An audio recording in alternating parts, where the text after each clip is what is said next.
Hello and welcome to another edition of the Cancer Awareness Month. We have Dr. Samira Yamyolia back again to talk to us about some of the cancers that affect children. Today, she's here to talk about ALL, something she's been helping me to pronounce over the past few minutes. ALL is acute lymphoblastic leukemia, and it's also common in children. And today she's here to share some more education on it. Doc, good to have you back. Good to be here with you again, Kojo. I hope I got the name right. ALL, acute lymphoblastic. You did well. You've done well, yes. Perfect. I've been telling Prof. Akapo and the other doctors that this month you've taken me back to the science class. A lot of biology, a lot of anatomy, and a lot of biochemistry, but it's all good. It's all good. We are learning a lot from you. Yes. Okay. So Doc, tell me about ALL. So ALL is a type of leukemia in children. Leukemias in general. So leukemias are cancers of the blood.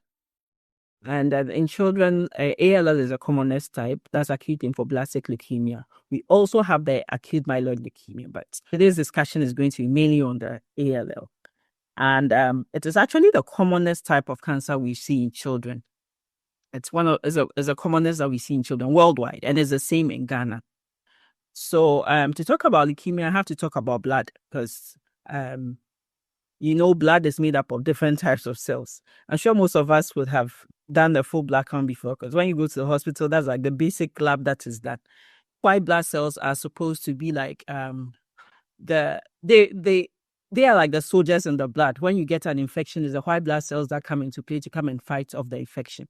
And the white blood cells, we have lymphocytes. We have monocytes. We have neutrophils, and all these cells, all these types of cells in there help to fight off infections. Then we have what we call platelets.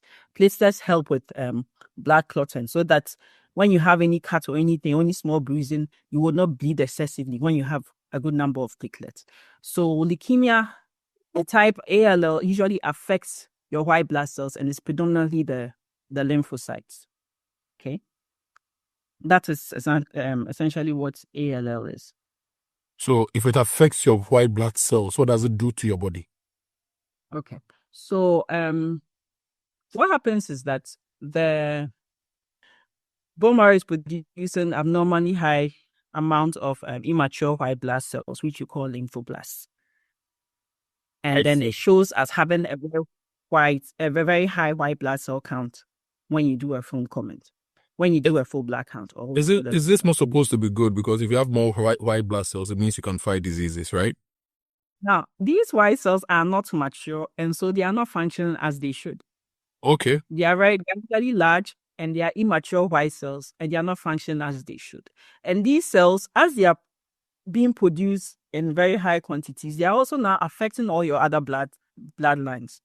So it will now affect your platelets. You will have very low platelets. Even your ability to produce your hemoglobin and all that will now be impaired. And so you end up having a very large number of white cells, which are not even functional, and they are not even the normal white blood cells. And then you are not producing enough hemoglobin, and you are not producing enough platelets. That is what leukemia is. That's what ALL is. That's what you get in your blood when you have leukemia. So when you hear of cancer, usually we think of solid tumors in an organ, right? But this time with ALL, it's attacking your white blood cells and making them not form completely. So it's like you're going to war with an untrained soldier. That becomes a liability because you have a lot of untrained soldiers, but you have to house them, you have to feed them, you have to give them the logistics. So it puts a strain on the body. Is that how it is? Have I explained it well? Well, it's close. It's close. Yes. So you have yours, and then the soldiers that you have are also, you said unqualified soldiers. Yes, I think yes, it does make sense. People would understand it that way. Yeah. So that's what leukemia is. And oh yeah, go on. You're going to ask a question. Yes, I was going to ask how this type of leukemia differs from the other types. Okay. So there is myeloid leukemia, which is it's also from the white cells, but it's from a different line. They also produce abnormally high number of myeloid cells in the blood. The diseases are similar, but the presentations are similar, but they are not the same disease entity. And myeloid leukemia is not as common as acute lymphoblastic leukemia. And the treatment for acute myeloid leukemia is also quite more intense, and it's a bit different from acute lymphoblastic leukemia.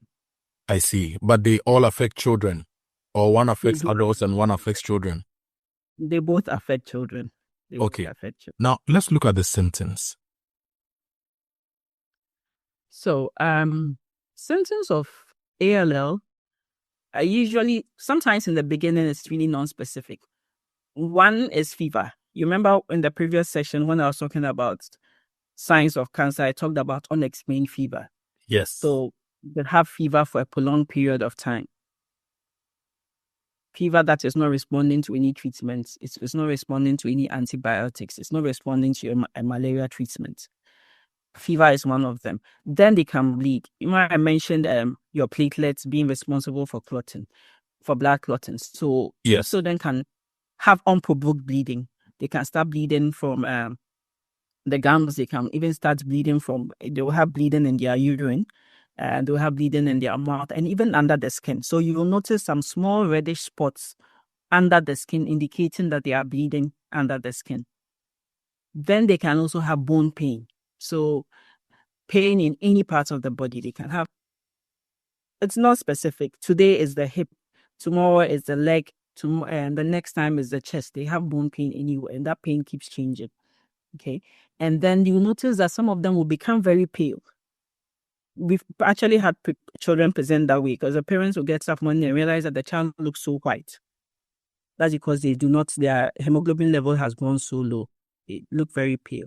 Then they can have lymph nodes. Lymph nodes are swellings that you can find sometimes behind your ear, under the chin, and then in the neck region, and then also in the armpits and in the groin area. Then they can also have enlarged spleen, and then it's the enlarged spleen or liver. So you'll notice that those children, their abdomens will start getting bigger. And the mother will be wondering why the tummy is getting big. So these are some of the signs of ALL. And you've noticed that these things can occur with other diseases. Mm-hmm. Yeah. So sometimes it's not very specific. I'm thinking about my sons and how they play around the house in the garden and get a lot of cuts here and there. So in this case, children play a lot, they get injured and they get cuts. And if they suffer from this, their wounds do not heal. So it means they continuously bleed. So yes, so leukemia can let you bleed. So a child has hit the head, a small cut. When it bleeds, it should stop. It should stop after a few minutes. But this bleeding, when you notice that this bleeding is being excessive and it's not even stopping, sometimes you would realize that the degree of bleeding doesn't even match the type of injury the child has. Okay. And then, like with other conditions, you notice that it is not directly specific. It's not just leukemia that will let you bleed like that. There are other things that can let you bleed like that. So it's important to have any of those signs evaluated to be sure that it's not a leukemia. So this is cancer which is in the blood. How is it diagnosed? So diagnosis is by you can use what we call a blood film comment. So a blood that is just drawn, just like you go to the lab and then you take blood, and then it will be looked at under the microscope to see the type of cells that are present. Then there is a bone marrow aspirate. So the bone marrow is where your blood is produced. So for those who don't know marrow, when you slaughter an animal, in the bone, you find that reddish thing in there that a lot of people like. That is actually the bone marrow. That's the factory of the blood. So those cells in there can be taken out. We usually use just a needle into the bone, and then we take out some blood, and then it goes into the lab for assessment. So in the lab, they can do a bone marrow comment where they look at it under the microscope. And then there are further studies that can be done on the bone marrow to ascertain the type of leukemia it is. And then also there's something else that we call the cytogenetics of the disease. So you can do a bone marrow aspirate where you look at the type of cells, and then you do what we call a flow cytometry and then cytogenetics to all help to diagnose a full diagnosis of the type of leukemia that the child has. I see. But is this hereditary? Leukemia is not hereditary. It's usually sporadic. We just notice it happens. Like most childhood cancers, an exact cause is not known. It just happens sporadically. You know, in the current fight against illegal mining, a lot of things have been said about the water we drink, the pollution by heavy metals, and all those things being some of the reasons why we are seeing a lot of these happening. But you've said that it's not hereditary, but are there environmental factors that make it risky for a pregnant woman to fear for their child? So for risk factors of leukemia, we know high levels of radiation, ionizing radiation. We've never been hit by an atomic bomb or anything here to have high levels of radiation. It's also known that the heavy metals have have a risk factors for there are risk factors for developing cancers. It's known. But in Ghana, we haven't really done the studies directly to link it with leukemia, but they are known to the risk factors for developing leukemia. First time I heard of leukemia was about 15, 20 years ago. There was a gentleman who was seeking public support to treat leukemia. And I remember what they said then was that they are going to get a bone marrow transplant. And it stuck with me since then. And so whenever I hear of leukemia, I think about bone marrow transplant as a treatment for leukemia. Is that the only form of treatment? What types of treatments or how do you treat ALL in children? So ALL, the mainstay of treatment is chemotherapy. And I would say that the treatment has really advanced globally. There's chemotherapy. Even now we have what we call targeted therapies. Then there is bone marrow transplants. And then there are even more fancy treatments like CAR T-cell that are available in other parts of the country. But currently in Ghana, we are only doing chemotherapy. So if you want any other form of treatment for leukemia and you're a patient in Ghana, it means you have to go outside the country. So it's not every child that needs a transplant. When a child is diagnosed any part of the world, you want to know the type of cancer it is. Like I mentioned, that we'll do what we call cytogenetics and flow cytometry, helps us to know the type of cancer it is and even how some of these cancers tend to behave. I wouldn't go into the details of knowing the different cytogenetic features and all that. But most of these cancers would respond to intensive chemotherapy, which we have available here. Now, there are certain types of cancers that we know that chemotherapy alone will not be able to cure. So it will usually be chemotherapy so that the child gets into remission, which is followed by transplant. So usually we start with that and then we prepare the patient, we get the patients to prepare to travel outside when we know that they need a transplant. Sometimes when the disease goes into what we call remission means that we've gotten the disease to go to a very low level in the blood and then somehow they relapse and all that. Then at that stage, we know that you would have to step up to the next line of treatment, which can be stem cell transplant. So it is not the first line of treatment for leukemia, but when the patient needs it, and then you go ahead to refer. But in your practice, what have been the cure rates, if that's the right word to use, when you detect it early? How long, on average, does it take you to cure someone? So treatment of leukemia takes up to about 3 years in children. It takes up to yes to completely treat. Usually the first year is more intensive chemotherapy. Then after that, we have a period of maintenance chemotherapy where they just come in once a month for the treatments. And then we do that in cycles until they fully complete. So usually the intensive part is the first year of treatment. And then the remaining part is for maintenance chemotherapy. Yeah, it is a long treatment and it is expensive. Mm. Are the side effects of chemotherapy in children the same as the side effects in adults? They are the same. They are the same. The hair loss, I know you've spoken about it in your previous sections. That's why I don't really. Yes, but I want you to mention them again. It's likely there are people who just are tuning in for the first time for our cancer conversations. So what are the side effects? How do you manage them?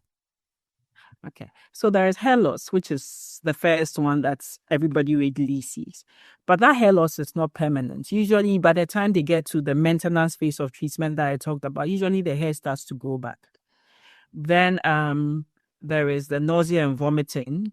And so we know it will happen and it's very uncomfortable. Even for adults, it's very uncomfortable. So you can imagine how it is in children. We don't wait for it to occur. We usually give them antiemetics, that's drugs to prevent vomiting, before we even give chemotherapy that we know would induce vomiting. Then there is also the reduction in their immune system, immunity. And so they can easily fall sick. They can get very severe infections, even from things that should not cause severe illness in a normally healthy person. So usually when they're on treatment, we let them stay out of school for that period because we don't want them to be picking up a lot of infections while they're at school. But when the treatment is over, they go back to school. Even during the maintenance phase of treatment for AL, after they've done some few months of maintenance, they are able to go back to school because at that time, the treatment is not as intensive as the early stages. The other things would be some of them would experience darkening in their palms, just not feeling like eating, there will be some anorexia. They don't feel like eating and all that. They have an unpleasant taste in their mouth. Those are the commonest side effects of chemotherapy. It's sad that some children have to suffer from this, but I'm wondering, whilst you give them the medical treatment, because you said that it sometimes takes about 3 years and the initial stages is quite intensive, right? Do our facilities have spaces where children who are missing school can catch up? Do we make arrangements for that, or that's not part of the medical system's plans, and that must be something that parents and families have to think about? So in the treatment centers, well, these ones are not fully funded by government. We have NGOs that come in to support. We have them in the different hospitals have different forms of support. For example, in Korle-Bu, we have an NGO that has actually helped to set up a hostel because we have patients coming from all over the country. So imagine you are coming from Wa, you're coming from Ho, you're coming from Axim, and then you come to Accra, you don't have a place to live. There is a hostel facility available for those who come from far away. Then they also help them with meals. And then they actually have teachers who come in to teach the children on the ward. So we get some support from donors. Sometimes we get books. Some of them give them games that they're able to play and all that. So during the treatment, they get to at least learn, and then they're able to keep up until they're able to go back to school. And all these things are being done by NGOs who are just supporting. This is really nice to hear, and we need to find some of these NGOs and support them ourselves. Put some money in their account so that they can continue to support children to go through this phase of their life. So definitely, the children get help, and after their treatment, they get to return to normal lives. Normal life, yes. This is good to know. Anyway, Dr. Samira Yamyolia, I should pass by, yeah? Yes, you should pass by. I have been on a few walks and fundraising events with one NGO, Lifeline for childhood cancer. Yes. Equias upon her. She's organized a few events that I have contributed to, but I've never been to the facility at the Korle-Bu Teaching Hospital. So I'll try to come and see how things are going and how we can all Lifeline. support. Yeah. Yes, we'll do that. Lifeline is doing a good job with the patient, not just this hostel facilities, even helping with doing some investigations, CT scans, and all that for the children's. So, Doc, to recap, what is ALL? What can we all do to detect it early and prevent it? And what message of hope do you have for all of us? I put 3 questions in one, forgive me. So ALL is a leukemia, blood cancer that happens in children. It can occur at all ages. And the commonest signs are, I mentioned being pale, fever, persistent fever, bone pain, swollen lymph nodes, enlarged liver and spleen, which shows us an extended abdomen in children.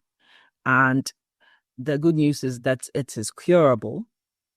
It is curable, and then there is help available, and you should seek help early when you notice any of these signs in your children.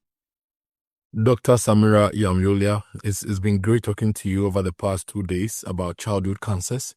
And thank you for the invitation extended to us to come to the hospital. We really want to come and see how you, your team, and the Korle-Bu Teaching Hospital really works to cure children who have cancers in our country.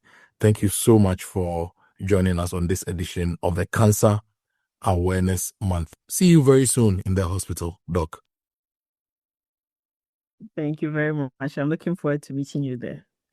My name is Kojo Akoto Boateng. This has been the Cancer Awareness Month conversation with Dr. Samira Yamyolia.